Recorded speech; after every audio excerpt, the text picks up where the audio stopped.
வணக்கம் நலம் தானா வியூவர்ஸ். இன்னைக்கு ராகி மாவு மசாலா உருண்டை செய்ய போறோம். அதுக்கு ஃபர்ஸ்ட் 2 பேர் சாப்பிட்ற அளவுக்கு 1 கப்பு ராகி மாவு எடுத்திருக்கேன். அந்த 1 கப்புக்கு 1 கப்பு தண்ணி வச்சிருக்கேன். இதுல கொஞ்சம் உப்பு போட்டுக்கலாம்.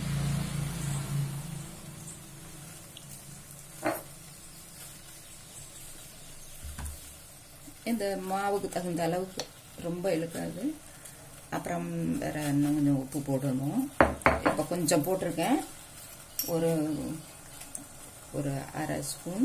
இதில் 1 ஸ்பூன் நெய் ஊற்றிக்கலாம். நல்லா ராகிக்கு நெய் வாசம் இருக்கும்.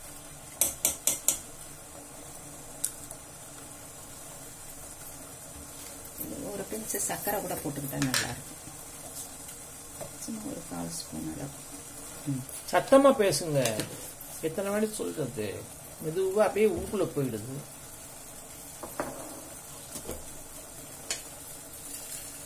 தண்ணி கொதிச்சிருச்சு. நல்லா தண்ணி கொதிக்க விட்டுறணும். கொதிக்க விட்டு ஆஃப் பண்ணிட்டு இதை போட்டு நல்லா கிளறி கொஞ்ச நேரம் ஒரு 5 நிமிஷம் மூடி வச்சுட்டு ஆறுனதுக்கு அப்புறம் எடுத்து உருண்டை பிடிச்சிடணும். சின்ன சின்ன இந்த உருண்டையா. அதுக்கப்புறம் அடுத்தது காமிக்க. இப்போ உருண்டை பிடிச்சி வச்சாச்சு. இது ரெடியா இருக்கும். நல்லா கொஞ்சம் வளவளன்னு பிடிச்சி வச்சுக்கணும். இதுக்கு எப்பொழுதும் போல தாளிக்கிறாப்புல கடுகு, சும்மா ஒரு பிஞ்சு ஜீரகம் போட்டிருக்கேன். கடலைப்பருப்பு, உளுந்தம்பருப்பு, தாளிக்கிறதுக்கு இதெல்லாம் வெங்காயம். நானா கொஞ்சம் குடமிளகாய், கேரட் எல்லாம் கலந்துருக்கேன். நீங்க உங்களுக்கு பிடிச்சதுன்னா போட்டுக்கோங்க, இல்லாட்டினா வெறும் வெங்காயம் மட்டும் போட்டுக்கலாம். அதுக்கு மசாலுக்கு மஞ்சள் பொடி, சாம்பார் பொடி, கொஞ்சம் மிளகாய் பொடி. அதாவது நல்லா இந்த மசால் வாசம் பிடிக்கிறதுனால அதை போட்டுக்கலாம். அப்புறம் கரம் மசாலா, இல்லாட்டினா கறி மசாலா, இந்த பட்டை கிராம்பு வாசம் பிடிக்கிறவங்களுக்கு எந்த மசால் பிடிக்குதோ அந்த இது போட்டுக்கலாம். அப்புறம் கடைசியில கொத்தமல்லியும் தேங்காயும் அதுல கொதிக்க வச்சு அப்புறமேல இறக்கிறப்ப போடணும். இப்ப அடுப்பை பத்த வச்சு வடை சட்டியை வச்சாச்சு. இல்லைன்னா வேற அகலமான பாத்திரம் கூட நீங்க வச்சுக்கலாம், எது வேணுமாலும். எண்ணெய் ஊத்திட்டேன். எண்ணெய் காஞ்சிருச்சு. இப்ப கடுகு, அந்த ஒரு பிஞ்சு ஜீரகம், கடலைப்பருப்பு, உளுந்தம்பருப்பு, கருவேப்பிலையும் போடணும். அதை எடுத்து போடணும்.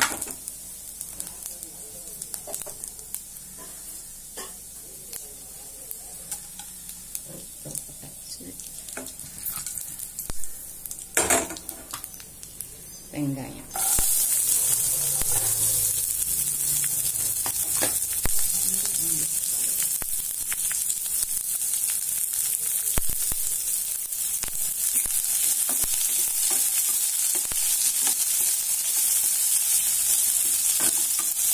இதுல போட்டோம்னா லேசா வதங்கிடுச்சு. கொஞ்சம் குடமிளகாயும் அவங்க டேஸ்ட்டுக்கு தகுந்தாப்புல போட்டுக்கலாம். குடமிளகாயும் அவங்க டேஸ்ட்டுக்கு தகுந்தாப்புல நிறைய வேணுனாலும் போட்டுக்கலாம், கொஞ்சமா வேணும். அதாவது இருந்ததுன்னா போட்டுக்கலாம், இல்லைன்னா வெங்காயத்தை மட்டும் வதக்கிட்டு ஊற்றலாம்.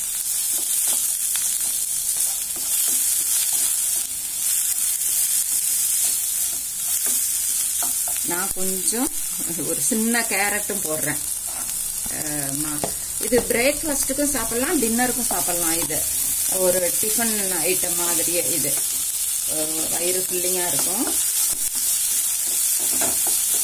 இதுல கொஞ்சம் உப்பு,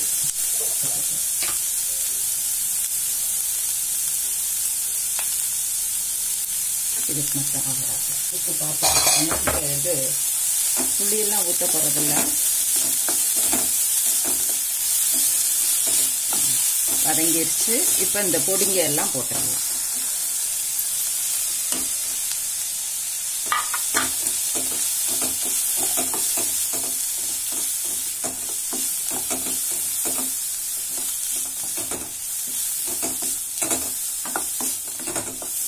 பொடி வாசமும் போயிடுச்சு.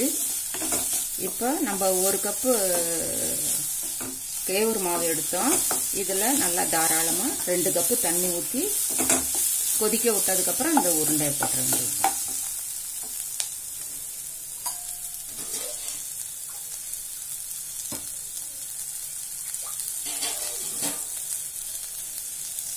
இது நான் எடுத்தது இதில் ஒரு டம்ளர் மாவு எடுத்தேன், 2 டம்ளர் தண்ணி எடுத்துக்கணும்.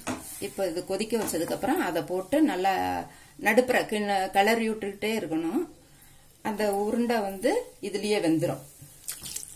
வெந்ததுக்கப்புறம் நமக்கு திக்கா வேணும்னா இந்த கேவுரு மாவை கொஞ்சமா தண்ணியில கலந்து கடைசியில ஊத்தி கிளறி விட்டோம்னா கொஞ்சம் நல்ல கொஞ்சம் திக்கு பதத்துக்கு வந்துடும். அப்படியே எடுத்து சாப்பிடலாம். மூடி வச்சிட்டோம்னா சீக்கிரம் கொதிக்கும்.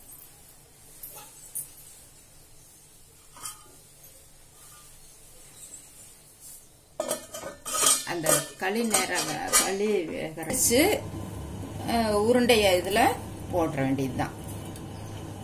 போட்டோம்னா போட்ட உடனே கைய இது கரண்டி வச்சு கிளறாம சும்மா ஒரு 2 நிமிஷம், இதுலயே வெந்த மாவு தான் கொதி தண்ணியில போட்டது இருந்தாலும் ஒரு 2 நிமிஷம் விட்டுட்டு அப்புறம் கிளறி விட்டுக்கிட்டு இருக்கணும். ஒரு 2 நிமிஷத்துக்கு ஒரு தடவை, குறைஞ்சது ஒரு 10 நிமிஷமாவது வேகணும். இது 10-15 நிமிஷம் வேகலாம். அந்த களி வேகிற நேரம் ஆகும்.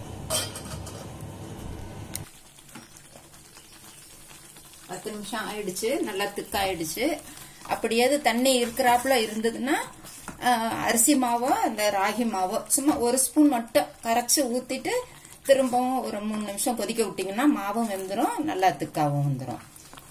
இதுதான், இவ்வளவுதான். இதுல வந்து தேங்காய் பூ கொஞ்சம் நம்ம டேஸ்ட்டுக்கு தான், இதெல்லாம் கொத்தமல்லி எல்லாம் கொஞ்சம் நிறைய கூட போட்டுக்கலாம். 1 ஸ்பூன் கடைசியில் கொஞ்சம் நெய்,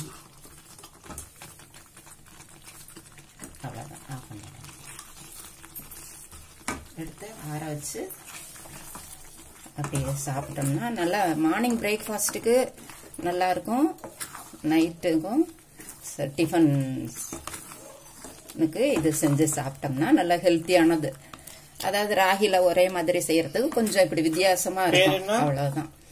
ராகி மசாலா கொழுக்கட்டைன்னு வச்சுக்கலாம்.